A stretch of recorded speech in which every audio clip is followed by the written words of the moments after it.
अस्सलामुअलैकुम वरहमतुल्लाहि वबरकातुहू। बिस्मिल्लाहिर्रहमानिर्रहीम।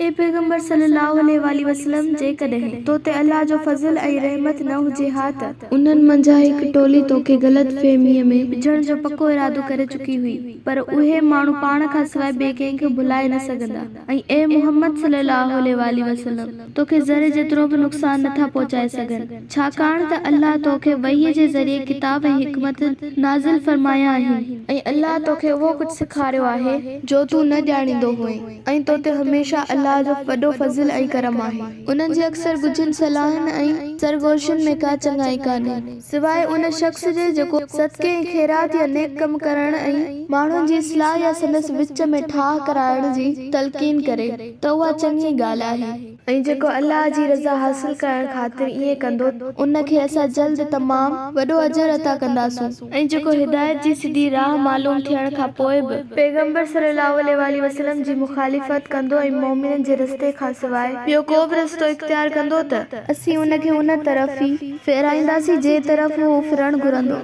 ऐं खेसि जहन्नम में विझंदासूं ऐं उहा बुछड़ी जाइ आहे।